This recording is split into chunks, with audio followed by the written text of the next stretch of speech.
Welcome, guys. Welcome everyone to the University of the District of Columbia Community College Natural Science Program Information Session.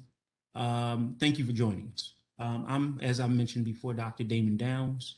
I am an assistant professor here at the college. I'm excited to introduce the program. Today, you will hear from the program developers and program faculty panelists who will share with you the new learning experiences and the vast amount of career opportunities that can be achieved. We will begin with Dr. Youssef. Dr. Youssef is currently assistant professor here and acting director of mortuary science and has spearheaded and developed this new program. Please welcome everyone, Dr. Youssef. Good morning, everyone. Almost good afternoon. I am very, very happy to be introducing this to all of you. So without further ado, let us begin, shall we?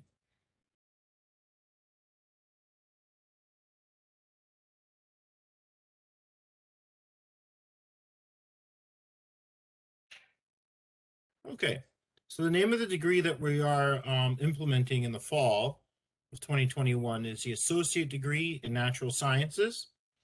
As it says in the slide, what we're trying to accomplish is to have more students, and not just across the country, but specifically in this area, get into what we call the STEM degrees and careers.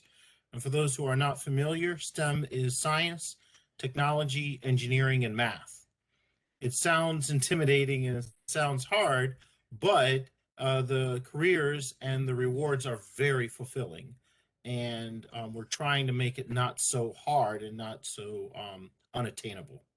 Okay, so what we're trying to do as an objective for us as a university, as a community, is to give you guys a very easy curriculum, easy in terms of its simplicity, pathway to get from for our high school graduates to actually graduate with a degree in STEM. And we're hoping it's going to be more in the sciences for us. And then there are other programs across at UDC that will offer the engineering, technology, and the math side. Okay? And what we're also going to do is provide a comprehensive background in science and the math that are required in these high demand skills. So a lot of jobs out there in science require reading, science, and math skills. And once you guys develop them, then these skills are very marketable, which means that whenever you seek to apply for a job, there's always a job for you. And the job market is very thin, and therefore you're in demand. We will also facilitate a development of an articulation and transition between us as a community college to the main campus, so that you, and to many other programs across the nation, so you have no problem when you get your associate degree to go on and get your bachelor's, and that's one of our objectives. And we also to enhance the number of associate degrees that we are offering here at UDC.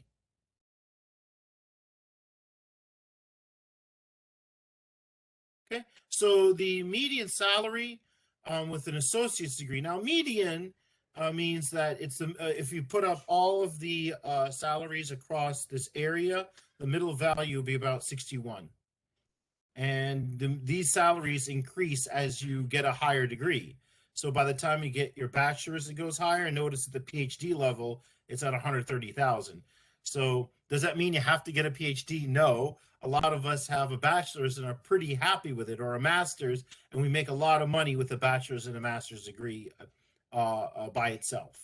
But getting a PhD, I know personally some friends who make a lot more than 130. I know some friends that make less than 130, but 130 is still a lot. So advise all students, and we advise all students to continue their education to gain a career rather than just a job. So yes, you could get your degree in your associate's degree, but a lot of these jobs are also temporary.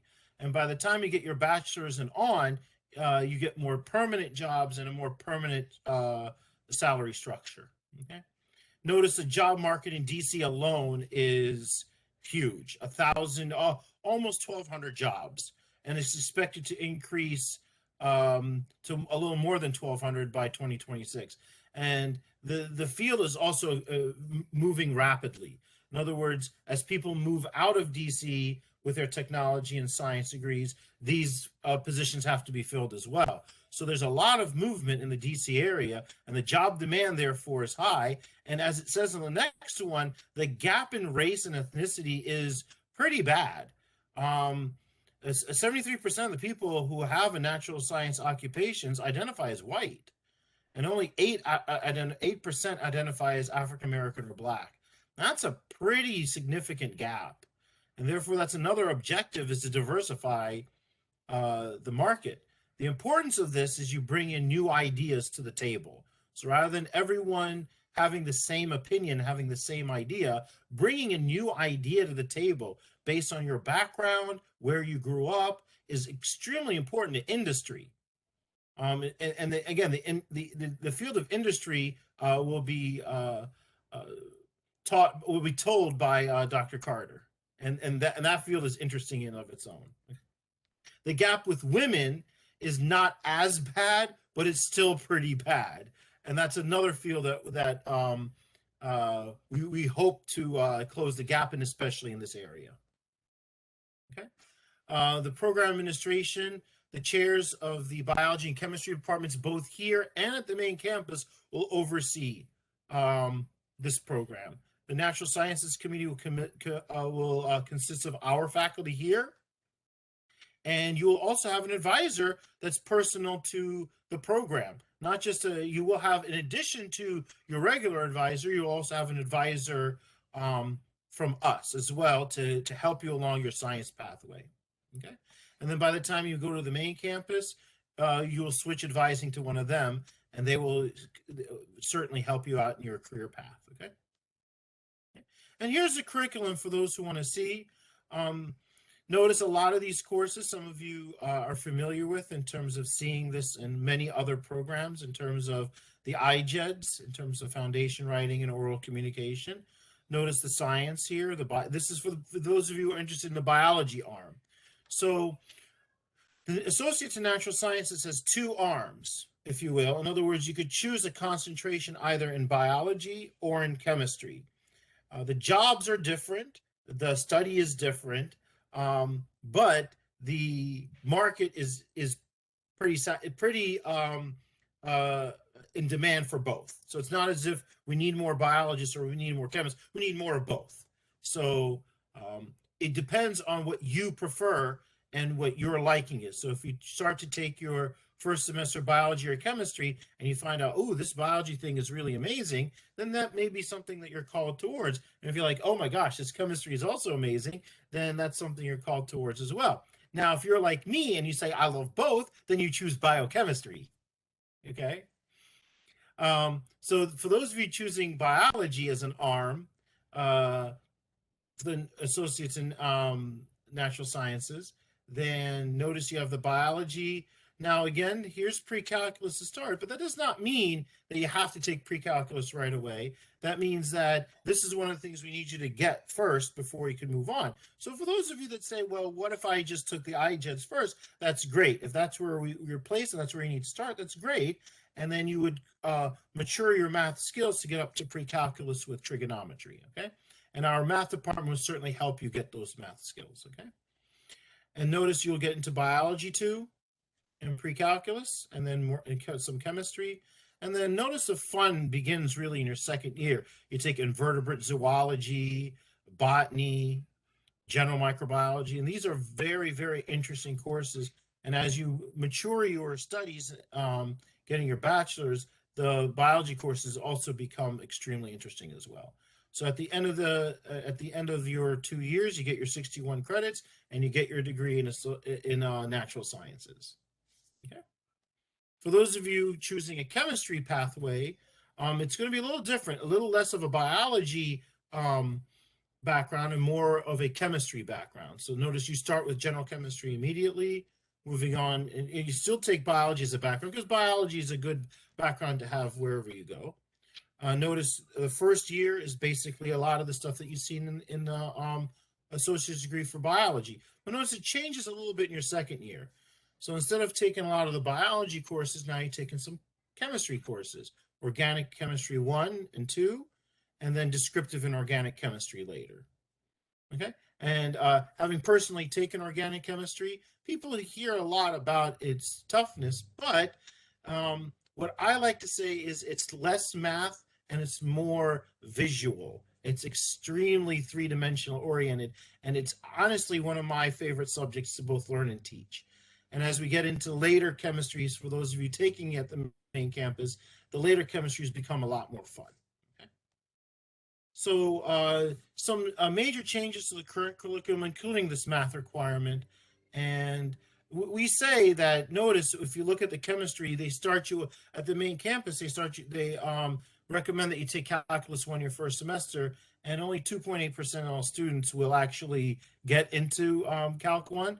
So that's why we started you off at pre-calc with intense. And even if you can't place there, that's fine. That you take whatever prerequisite math courses and you move on. Okay. And for those of you who are not chemistry ready, that's fine as well. So usually a lot of students will only need an extra semester to fill these prerequisites, and they're right there with our program. Okay. All courses in both curricula are currently offered, which means we have them. They're ready on our books.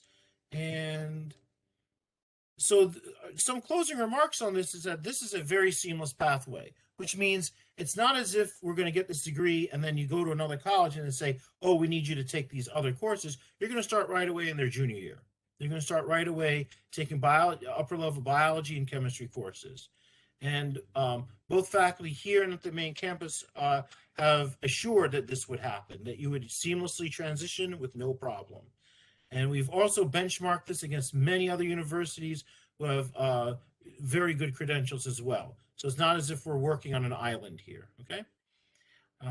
This degree will give you good jobs that pay very well. While you're trying to get your bachelor's degree, you not only will actually get a job in the field and therefore put experience on your resume, but also gives you real world. So that when you start to learn them in the bachelor's degree, you start to see exactly what you're trying to learn and apply these skills immediately.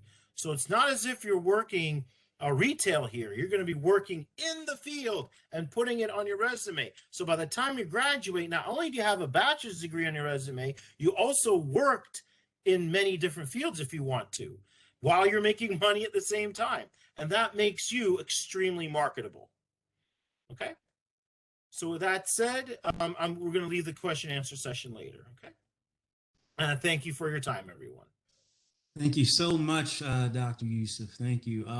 Very informative. And just to remind people that if you have a question currently, we're not going to answer it now, but we will answer it later, right? So just put a Q in the chat box right before your question. We'll recognize it and we'll come to your question at the end, okay? All right, so very good. So if you already tried to get in touch with us, don't worry. It's just that we have to finish the rest of this program, and then at the end you'll have your question answered. All right. So what we're going to begin now actually is the panel discussion. All right, and I would like to introduce our panel actually at the moment, and let's start with Dr. Menka. Dr. Menka is actually an adjunct professor here, PhD in biology, and everyone welcome Dr. Menka. All right. Next, we have Dr. Sandra Carter. Dr. Sandra Carter as well, adjunct professor here, PhD in microbiology. Everyone welcome. Dr. Carter. All right. We also have Dr. Anashur Rockman-Palash. He's an assistant professor here. And everyone welcome Dr. Rockman-Palash, please. And then, of course, we'll still have Dr. Yusuf join us as well for the panel discussion. Assistant professor here, also acting director of the military science program, and has spearheaded this program as well. So, okay, everyone welcome Dr. Yusuf again. All right, so, all right, so, okay, guys, what I wanted to do was basically just, let's start with this first question here, which is, how about we start with Dr. Menka?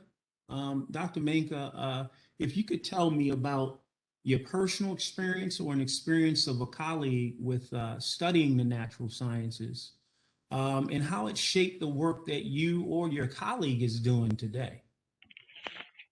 Well, I'll start by saying that my personal experience from studying the sciences, from bachelor's degree to the PhD, spans over 2 countries, Nigeria and the United States, and 3 different institutions.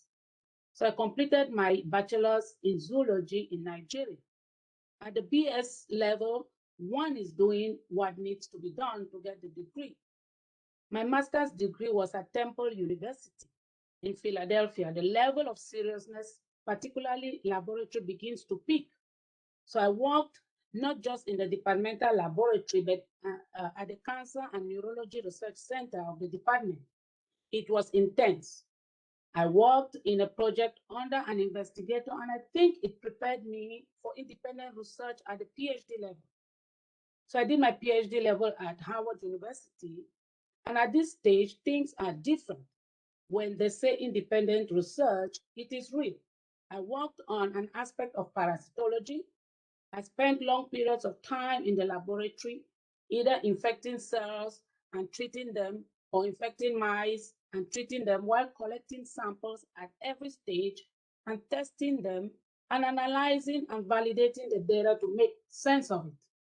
So with the sciences, at the PhD level, it is not something that you can say, hey, I will read another article and refine my findings.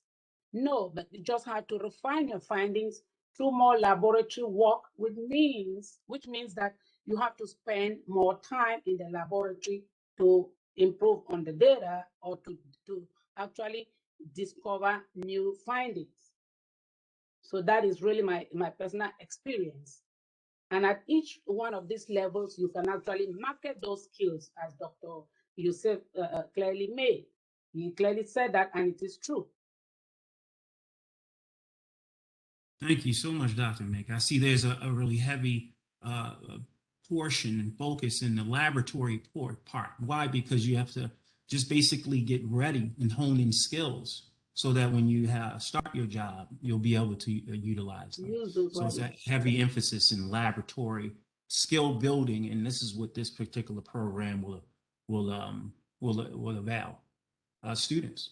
All right, very good. So let's move on to same question for Dr. Rockman Palash. Doctor, can you share with us maybe your experience or a colleague's experience related to this? Okay, so can you Dr. Down, can you hear me?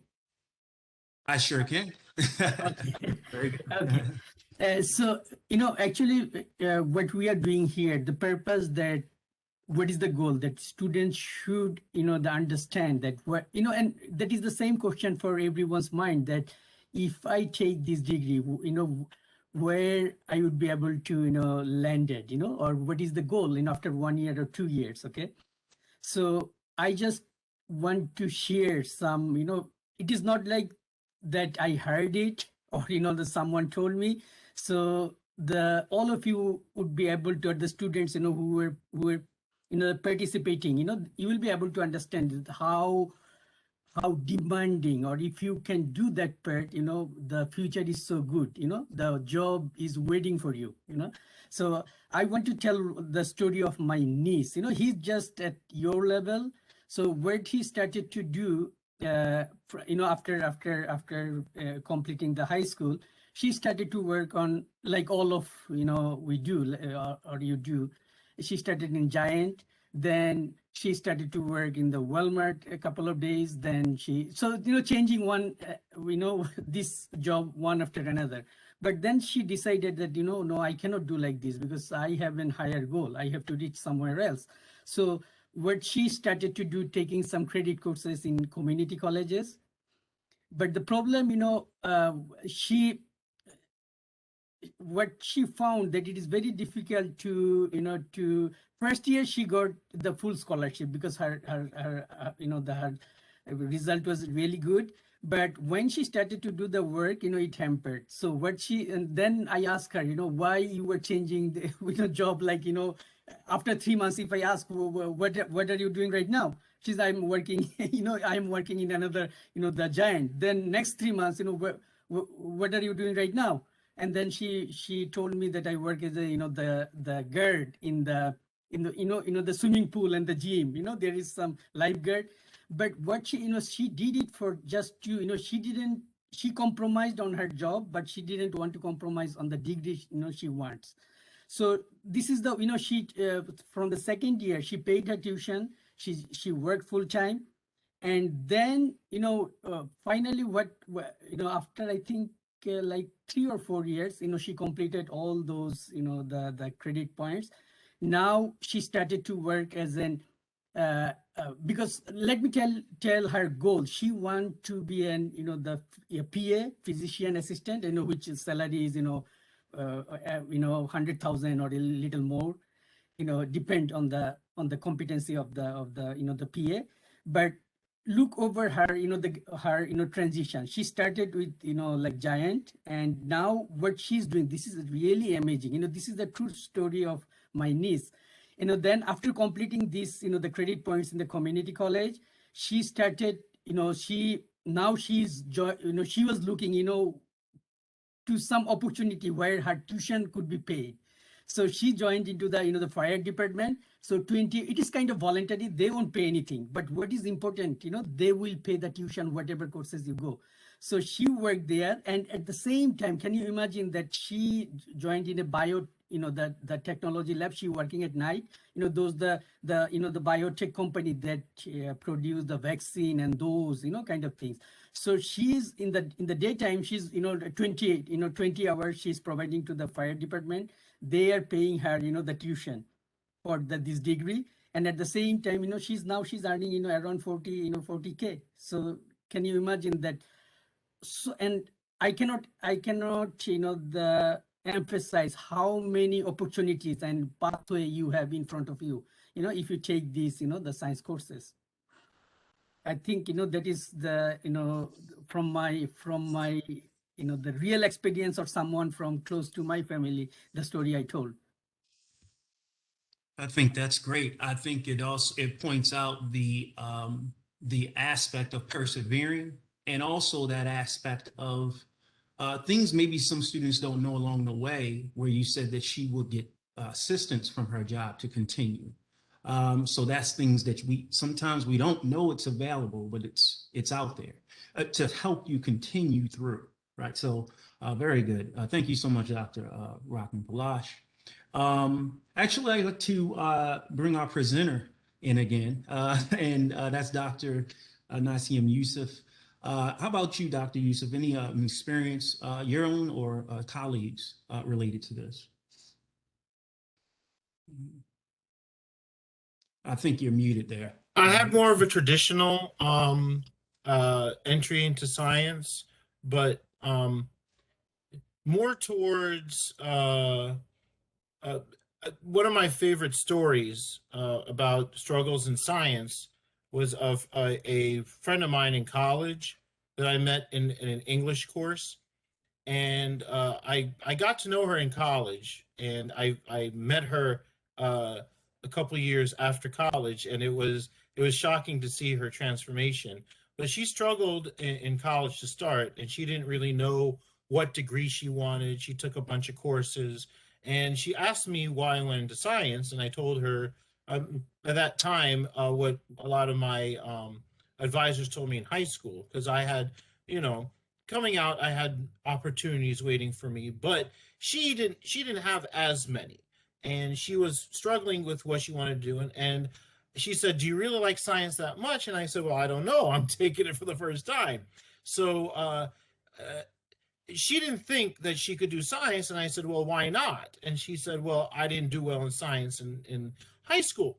And I said to her, "Well, that doesn't mean college is going to continue that. It may be a better situation or a better experience. It may be worse.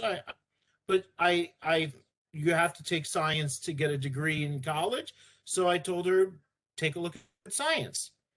I found out later in life that she was working at a gentleman's club, and that's what part of her struggles were. that she needed to make ends meet, both in college and at home. And I was a little shocked, but at the same time, I sort of got to understand her situation. And as I became more and more friends with her, and she was trying to find out what job she wanted and what she wanted to do, I said, well, I now started to prod the situation. And I told her, so how are you doing in math? And she says, quite good. And I said, once you have math down, you're pretty much set to want to become a scientist. So she started looking at my pathway, and I started telling her all the things that I've done. And I didn't want to become her advisor because I'm not an advisor. I was still a student at the time, but as a personal friend advisor, I would say. So I helped her out with organic and other courses. And I graduated, and I kept in touch with her for a couple of years. And then, funny enough, a couple of years after she got her degree, and this is like the funniest story because it just reminded me about 6 months ago, as I was talking to a few friends in the field, and they brought up her name that I haven't heard in 20 years, and she's a PhD. And she has a PhD in chemistry, and she's working for the USDA out in California. So I'm sitting there going, wow, what a story. So, I believe I tried to keep in touch with her. I sent her an email, and sure enough, she sent me back one about 6-7 months ago, and she just wanted, she thanked me for everything. But I said, I didn't do anything. I just, whispered in her ear. She did all the work. And that's exactly what the experience I want our students to understand, that you guys are going to do the work. We're just whispering in your ear. And whatever little tingling inside that says, I'd like to get a science degree, we're hoping nothing will stop you getting your science degree. We're all here to help. And that's been my situation. A lot of us have heard blockades towards getting a science degree. Oh, the math is too hard. I didn't like science in high school, blah, blah, blah. Well, experiences change, and your maturity changes. And I'm hoping that you don't look at math as sort of I'm so afraid of it, I might fail type of thing. And you look at it more as a tool. And this tool, a lot like for a carpenter, a saw or a hammer would be, that you're not going to say, I'm afraid of the hammer, I won't use the hammer. You're going to instead embrace it and know how to use it well, so that when you need to use it, you're ready to go with it. And I think once you see it as a tool, then it starts becoming less intimidating and more of a helpful scenario for you in your future. So that's been my personal story is boring. I went to high school, went to college, went to med school, and that's it. So, but a lot of my friends have had some more interesting pathways, as Dr. Palash pointed out. So that's my story, and I'm sticking to it. I think it's a good story. I think it's also emphasizing wherever you are right now, and when you're listening to this, you may say, oh, my experience is different. That's why it's kind of hard to continue. But you'll see it's so many different ones. And that lets you know right there that wherever you are, you can actually try to adjust things and get back into it. And this is what's great is the program, we do want you to continue, but it's a 2-year program, right? So if you, that short amount of time, if you could actually get things together wherever you are in life and then accomplish this, now that's going to help you get further, right? So I think that's a great story in that. And Dr. Carter, how about yourself? Maybe experience yourself or colleagues that you know that have a similar experience. Okay, well, thank you for having me. So I'm going to tell you my experience, and then I will also share with you the experience of one of my dear friends, just so you can have an idea of the different pathways that you can take with this degree. So my background is more of a traditional background where I did the undergraduate degree, that is in molecular biology, and then I did the PhD in microbiology. Now, a lot of times when people do the PhD, it's because they want to pursue a research career. They want to go on to have their own lab, solve all of these different science problems, cure cancer, save the world, blah, blah, blah. However, once in the lab, I realized that the long hours, the repetition, the long wait for a result was not for me. I could not stand it. It just seemed like it took so long to get anywhere. And so once I realized that about myself, I remember speaking to my PI and he said, it's okay. You don't have to have your own lab. He said, there are a world of careers out there for you. And these are called non-traditional careers, right? So the traditional pathway for a PhD is to have your lab, but he said there are non-traditional careers. And so I started researching those different careers. I looked into scientific writing. I even looked into teaching at the secondary level. And then I came across patent examination. There is an agency called the USPTO, the United States Patent and Trademark Office. And within that agency, they have a whole technology center dedicated to biotechnology patents. And in that capacity, those examiners, they are examining new drugs, new uses of drugs, new medical devices. And so that is the career path that I pursued. And I've worked as a patent examiner for the last 9 years. And so it worked out for me. You know, it wasn't initially what I thought I wanted to pursue, but nonetheless, the skills that I acquired in the lab, even at my undergraduate level, they lent themselves to me being successful as a patent examiner because the science is going to be the same. So I had to have a strong foundation in the science. The lab techniques that I learned in both undergraduate school and in graduate school, they are all going to be the same, and those are still applicable and used by people developing these new technologies that I read about in these various applications. And so all hope was not lost for me. And what I realized is that what I love is reading and writing about science. And that is exactly what I do every day. I read about science, I write about science. So I'm still contributing to science as a whole, but just in a different capacity. Now, that is my pathway. And I want to share with you, like I said, the pathway of one of my dear friends. So we both started at the same university, undergrad. However, for various reasons, my friend kind of got off track and she had to leave school. And then she moved back here to Maryland because we were in North Carolina. And she finished her undergraduate degree in biology. I think it's just a BS in biology. And so for many years, she worked in retail, similar to what Dr. Palash shared with us, just kind of bouncing around job to job until she came across a contract research facility. Now, in this facility, they are doing various drug testing. So let's say there's a new drug that someone wants to bring to market. Well, someone has to make sure that this drug is going to be safe. And they start a lot of times in animal models, mice models. And so she was the one injecting these drugs from these companies into the mice. And she did this for maybe 5 or 6 years. And she learned various lab skills along the way, good manufacturing practices. She learned about standard operating procedures, all things that lend themselves to her now having a career at the FDA as a quality assurance specialist.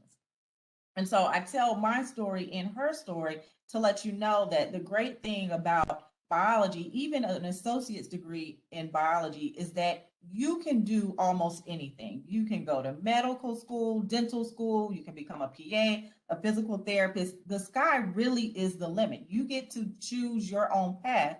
And if you choose a path, there's always a way to pivot to something else if the path that you choose turns out to not be what you expect it to be. So that was my situation. I chose a path, it didn't turn out, I didn't like it as much. However, all hope was not lost.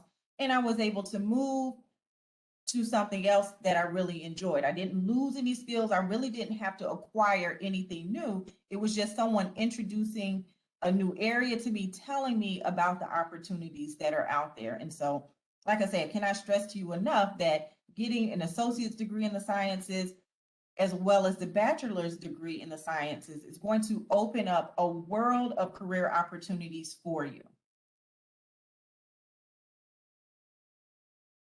That's really good. I really, again, the aspect of what you're being prepared for with this program is you get a general knowledge of the STEMs more than a lot of the science programs. And the big emphasis that Dr. Carter put on again, the general training that you get based on now after 2 years, just 2 years, you could now have so many job opportunities and then a lucrative aspect with that as you actually continue on that route. So let's make sure that's emphasized as it relates to what you get out of this program. And so that's another example of that. I actually want to just a quick, and this is just going to be the second round of questions here. Just really, if you could give me a quick response there. Dr. Menka, again, I'm coming back to you. What advice would you now offer to a student who may be contemplating studying in this program? What steps would you recommend that they take that would help them make an informed decision? Would you remark? So I would say that the natural science program is an excellent program. As you can see, some of my colleagues have already mentioned it. It is made up of subjects that are useful for pre-medicine, pre-pharmacy, pre-dentistry, nursing, teaching, and other professions that need a general understanding of natural sciences and the need for mathematicians with great talents in the job market. So natural sciences, unlike other liberal arts course programs, usually have lectures and laboratory parts together. So that means that in some cases, it can slightly be intense when you have to do the lecture and the lab. So my advice here is that you can understand the lecture perfectly, but will need to do well in the laboratory as well. So don't ignore the lab part, because the laboratory in most cases will count, say, 70% of the total course. Although at the community college we don't combine both, but you can see it's usually 3 credits and 1 credit for the lab. But when you combine those two and do well in both by taking both sections seriously, then you can actually use those skills together to actually get a job while moving forward with your academic goals. So the point here is that in as much as the programs have been designed to make it a lot easier, you definitely want to focus on both. Do not ignore any section of the two, because you have skills to gain from both that will definitely be useful as you move along. Okay. Okay, thank you so much, Dr. Menka. Dr. Rockman Palash, how about yourself with the same question? What would you suggest? So, the same way I should tell, we should, hear the real story, what people, what the student achieved. Before teaching here, I started in a, teaching in a medical assistant program school, and it's a short course.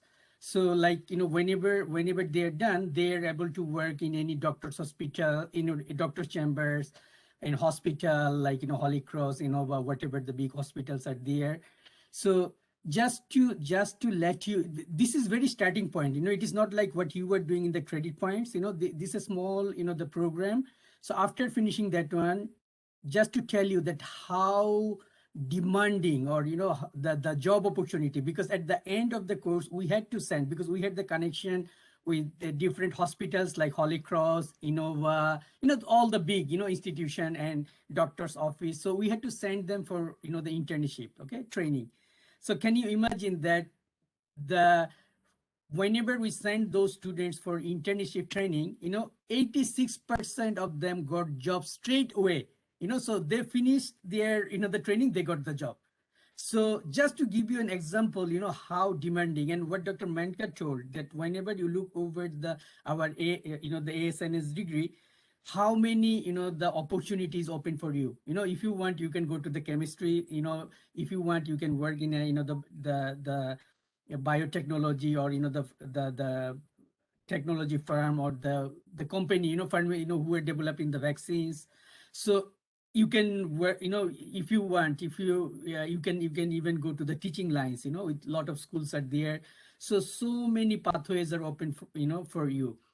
And just to tell you another, the practical experiences from here with the student, who started in our, in my, from the medical assisting program, she started to take the, the credit courses like ANP1, okay? So whenever this student started the ANP1 program, she, I still remember she cried, why didn't she get, why she didn't do well like other student, So she put her, she was a single mom with her, the teenage girl, and she put her effort and everything, on there, and she took the ANP2. She, she got A there. So can you imagine the way, she transformed? And then finally, I just want to make it short, I never imagined that she would be able to get a spot into the, nursing, So she completed that one. And so I had the contact with her, and she, so far, I believe either she finished the nursing program or, she's at the end, So what I want to tell everyone that if you take, if you are persistent and if you can, if you can take this pain, I should say the pain, because, most of you do the job and work and study, the future is there, so many jobs are there. If you were polite, if you were, competent, job will look for you. Think about the nurses, so many jobs are there, So this is my advice to all of you, you should look for something that open a lot of pathway for you, for your future career. Thank you. Thank you so much, Dr. Robin. I think that's a major point that should be emphasized, which is some careers you may end up trying to, or major you're in college, you're trying to complete. It's not assured you get a job. This one, right? 2 years, you'll definitely come out with a job. So that's a major point to emphasize there. Let's go to Dr. Yusuf there. Any advice you give, doctor? Is anyone contemplating this? Maybe a student who they didn't do so well in one program, right? And now this program's there, right? Any advice? Just a quick response, if you could. Yeah. The first advice towards career, this is throughout the entire college world, is the biggest piece of advice is you have to stay true to yourself. A lot of people look at money as the end all be all. And the problem is you say, okay, I want to become whatever you want because I see money there.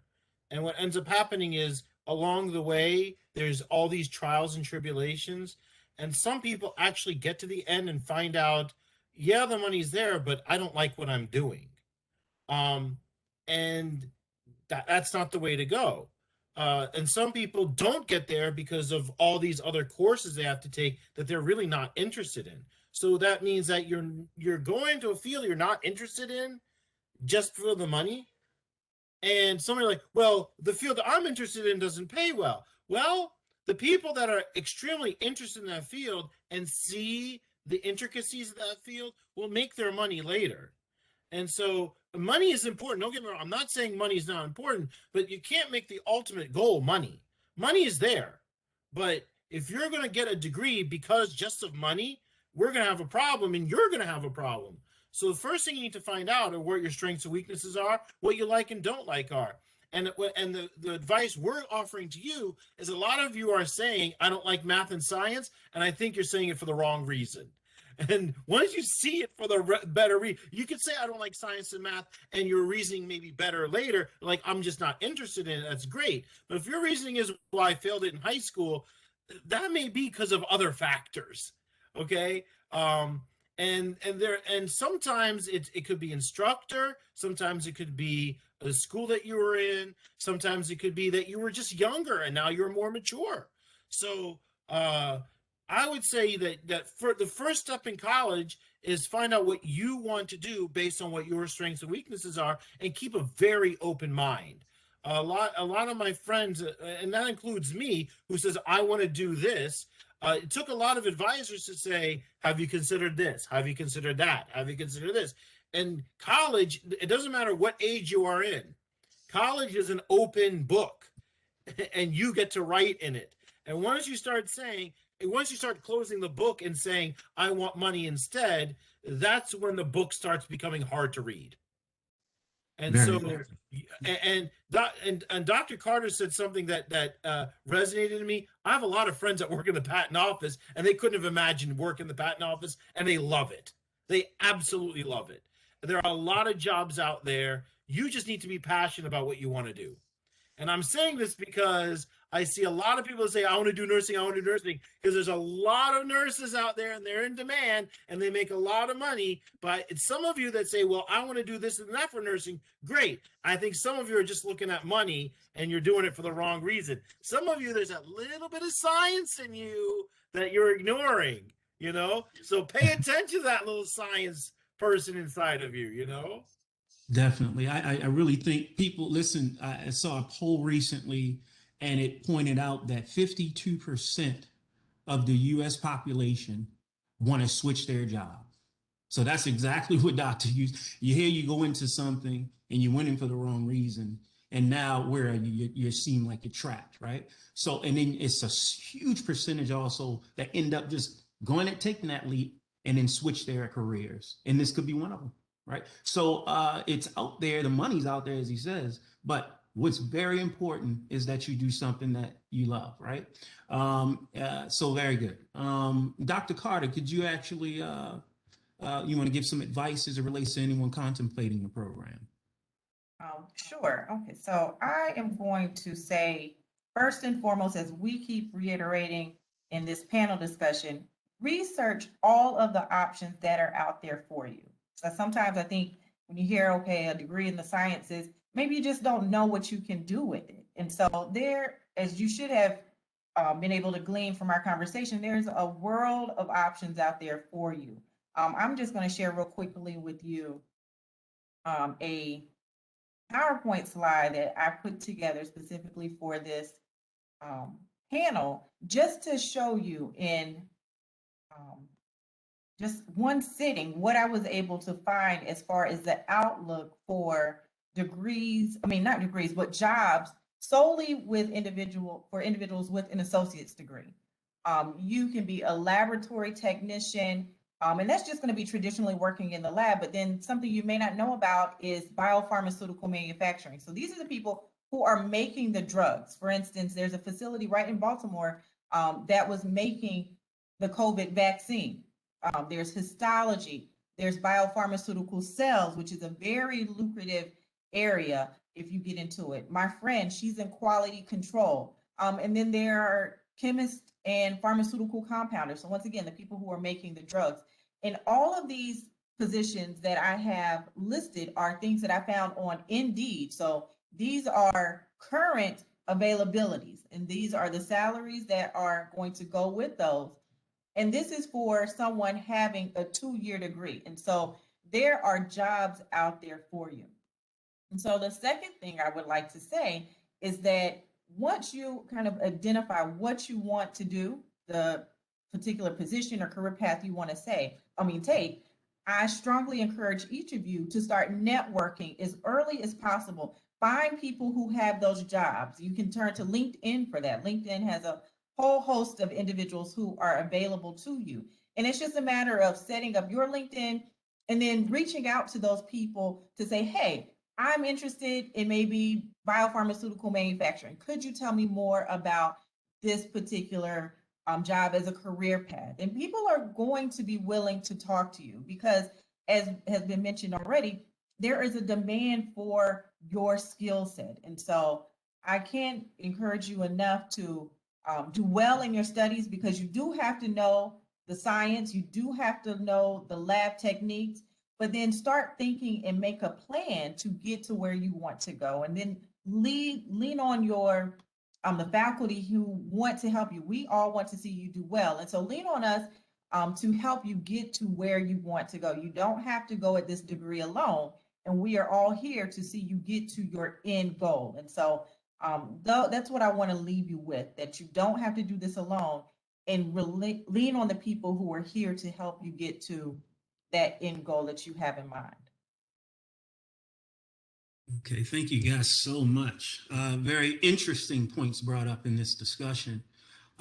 It's basically, we're at the portion now where I want to know if anyone has any questions. I know I said that you could put Q in front of your question in the chat box if you had a question, but you can actually, if you want, open your mic now for anyone who has any question related to what was discussed, or maybe give a comment, or maybe some experience that you are familiar with, something that's similar to what we've been talking about.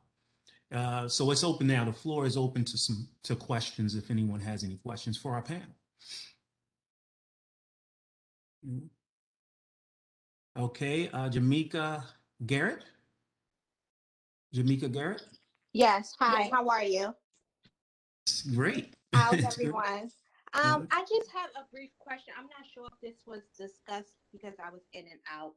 How does this affect current students who are doing liberal studies? For someone like me who's already 29 credits in, how do our credits affected by enrolling in the new program? Okay. So, Good. Mhm. sorry, may I? Please. Okay, thank you so much for your Please, yeah. question. Thank you so much. So this program is basically for students who are still undecided of what you would like to do. Students who are in the liberal studies, liberal arts majors, right? Or if you want to do start arts, liberal studies, that's fine. But if you're still, you just took it because for the sake of declaring a major, most of the students just because of sake, they're undecided what to do. What we are proposing is that you change your major to natural science. If you're interested in this program, send me an email. We will do a course by course audit. I will work with your division director, Dr. Sandra Javas Barber, and we will do your transcript audit. Whatever courses can be transferred in this program, which is about 70 to 80% of the courses. The IJET courses are all transferable. Most of your sciences that you have taken should be transferable. I would say 70 to 80% of your coursework of anyone doing liberal studies is transferable. It will be counted towards this program. But again, it's tailored. I don't know exactly what, and please don't let me know right now. Send me an email privately. My email is in the chat, bushra.ahmedsaeed@udc.edu. We will do a transcript by transcript analysis, and we can make sure that your credits are not lost. Does that answer your question? Actually, you really do. I will send you a email. Thank you. Okay, great. And I really I want to introduce too, that's the director of our Nursing, Allied Health, and Life and Physical Sciences Department, Dr. Bushra Saeed, okay? And her email is there in the chat, all right? Very good. Is there any other student with a question possibly, or comment?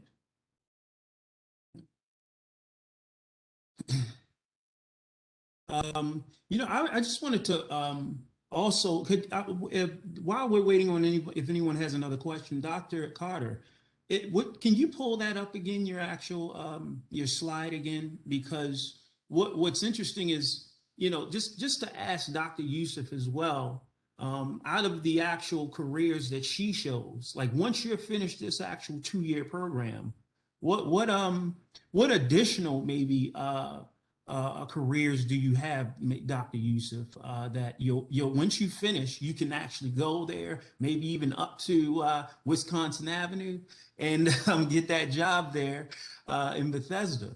She says laboratory technician, biopharmaceutical manufacturing, and also like you have science technician, you have chemist technician, you have agricultural technician. So what other what professions, other ones that people may end up doing?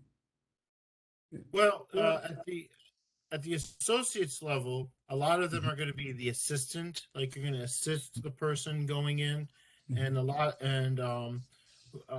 this requires a little bit of a gumption from the part of the student to say, well, what am I interested in?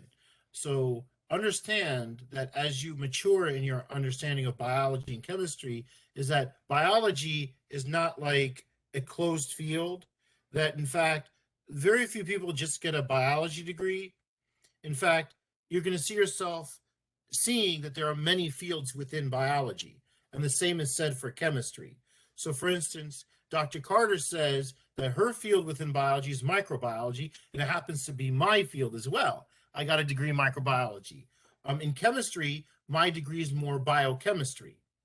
But there's industrial chemistry, there's food chemistry, there's so much inorganic chemistry, organic chemistry, and we could talk all day about the fields. And biology is even more diverse. Neurobiology, zoology, botany. So they are extremely diverse. Once you start to find out what microfield you would like to be in either biology or chemistry, we will direct you towards where to go to ask for an assistantship or an apprenticeship in that place. There's nothing stopping a person who wants to go into zoology from working at a zoo as an assistant zookeeper while they're trying to get their degree. And the zoo's right down the street from us. What's stopping you from working there as an assistant, making a little bit of money while you're trying to get your degree uptown? What if you want to do mammalian physiology? Same thing. So chemistry, I could talk about chemistry all day, honestly, easily. You don't have to do research. You don't have to teach, as a lot of people would say. Many of my friends work in drug action design. And as mentioned earlier, this area is hot, very hot, and they're willing to pay you. And if you have some ethnic or gender diversity, they will pay you more because it's needed. It really is. It really is needed. A few of my friends go into industrial chemistry and they work in food. So I have a few friends that work at breweries and at distilleries. They need chemists to make sure that we're not poisoning the public. I'm a little jealous because I brew my own beer, but they work at, I have friends working at distilleries all across the nation, and I'm asking them, is there an opening for a job? But they're like, I'm sorry, I'm the lead chemist. So and as Dr. Carter and I alluded to, working at patent office, I mean, once you start to see, by the time you get into your second year, into your third year, you start to see all these different fields. And then again, listening to that little person of what interests you. And a lot of you say, oh, well, I'm interested in a lot of them. And that's great. So you keep it general and you find jobs that cater to you. So that's another thing that was told to me when I was doing residency about becoming a doctor, was that the specialty you want to be in is you look at the person that you are following and you say, is that the person I would like to be in terms of their life situation? So the same is said, I would say, for the chemistry and biology field. Do you like, some of you will be under apprenticeships for some of these bachelor's and PhD students, and you're like, do I like the life of that zoologist or that mammalian physiologist or that neurobiologist? And you're going to start to yourself, yes or no. And with a bachelor's degree, with a biology degree, you can actually say no and find another microfield that you might want to be in. The field is that diverse. It's amazing. That's my, again, that's excellent, Dr. Yusuf. Many jobs is what I'm saying. There are many jobs. So very good. So basically, I hope you guys see how we're informed here. I hope that that's the case because, like I said before, you have half of the U.S. population changing their mind about where they are because they're not happy, right? And a lot of times people say, "Man, I wish I knew about this," when they're like 35 years old and 40 years old, and they're stuck somewhere. So this is the perfect time. This is why we need to give more information about where you can go, the other options, and you still end up in the same place where for the initial, if you will, occupation you had to go for. So I hope it was informative. We're coming at a close now, and please remain assiduous and continue what you're doing, but also keep an open mind. All right. I'm coming to a close. I wanted to see if Dean Hamilton was here to give some closing remark. Dean Hamilton? Okay. My name is Raina Cookson. I'm also in the Office of Academic Affairs and the Acting Director of Academic Support Services. I really enjoyed the program today. I really actually enjoy all the programs that your division gives. They're always very professional. I always feel like I come away with knowledge that I did not have before and just new insights in the field. But you certainly have broadened my view on what you can do with biology and chemistry. I think when I was in school, I think I was one of those students who I was interested, but I was never engaged. And I feel like that you've really engaged me today in all things that I can do. Also, I like that there is going to be a seamless transition to the bachelor's degree. I like that you can currently get the real world experiences in the field, that you can make what you're learning very applicable. And then just this notion that we're contributing, more to a diverse environment in terms of race and gender to the STEM field. So I think this is just a win-win all around. I'm excited about the program. I'll definitely try to encourage students to join this program, especially current students. So thank you so much for today. It's been great. Thank you for your insight. That's what we want. All right. So thank you. And then Dr. Saeed, Dr. Busher Saeed, our director of the Nursing Allied Health Life and Physical Sciences Department. If you want to give some closing remarks here. Right. Thank you so much, ladies and gentlemen, for the wonderful discussion. This was healthy. This was engaging. This was productive. I would request the students to please pass the word around. This is a brand new program. If you are interested, you even have the slightest tinge of a science in you, please consider changing your major into natural sciences. You can send us an email and we will walk you through the process. But if you do change your major, classes start in fall. You will be required to follow that program of study. And again, we will tailor your requirements as we need. But I would like to point out two things. One thing is that all the speakers have said the diversity of the program is very rich. It's good. You can do anything and everything. You can, veterinary science is the in thing nowadays. I mean, you can do anything that you want to. However, there is one point. This is an AS degree. This is not an AAS. So AS means it's Associates of Science. It's not a stopping point. You can transition into Bachelor of Science, Bachelor of Chemistry, Bachelor of Microbiology, but whatever bachelor program you need to. It's not your terminal degree. An AAS degree, on the contrary, an Associates of Applied Science, so you have double A, that is your terminal degree. So if you want to do bachelor's, you have to start from scratch, right? But this is an AS with a single A. It's not your terminal degree. It was built and designed and approved in a way to allow students to continue their education in other collaborative fields, because nowadays the world, you cannot just become a computer scientist and be a computer scientist. You have to collaborate. It's intercollaboration. And I think that the need of the time, especially in this age and time, the pandemic, we really need students to be more open-minded and be more intercollaborative between programs. So this is the best program that we can offer right now for you. More to come. And yes, I would like to thank the moderators, Dr. Damon Downs, Dr. Menka, Dr. Yusuf, and Dr. Carter, the whole management, everyone. Thank you, students, for attending, and thank you for this wonderful show. I would like to also thank Jay, Janelle Marlowe. Thank you, Jay, for the behind-the-scenes work that you're doing. And Dolaris, thank you for your IT help as well. So I'd like to acknowledge each and every person who has helped us in this 1 hour session. And we look forward to students contacting us now. Thank you so much. All right, thank you, because I hope you guys enjoyed and you were imbued with more information, and you can continue on, and maybe you have another direction you can take here. So so that's it. That ends our actual event today. You guys have a good one, okay? Thank you so much, Dr. Downs. Dr. Yes. Downs, I have one question for you. I wanted to know, this is Deborah Stevens. I'm so sorry. Yeah. I just wanted That's to know, okay. did they say that the calculus was a requirement initially to get in? Yeah, sure. Dr. Yusuf, you can mention it was the Dr. Yusuf? pre-calculus. Go ahead, Dr. Yusuf. You want to comment on that? As opposed to other programs, and this is a very good question, Ms. Stevens, as opposed to other programs where you have to do prerequisites and then go into admission, once you get into university, as Dr. Saeed was saying, you declare natural sciences as your degree, and we will take you right through. there's not really an admission process into our program. You just come in and you start, and we will advise you. So there is no, the only admission you need is admission to the university.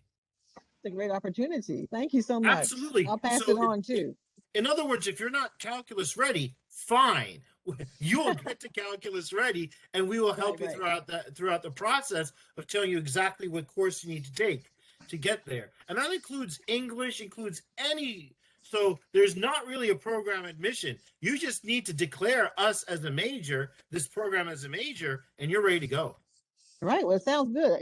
There are definitely opportunities for good jobs. Wow. It's been really mind blowing. Thank you all so very much. Thank you. Thank you, Ms. Stevens. All right. Okay, so I guess we're ending now. So I hope you guys enjoyed. Okay. You have a great afternoon. All right. Thank you. Mm-hmm.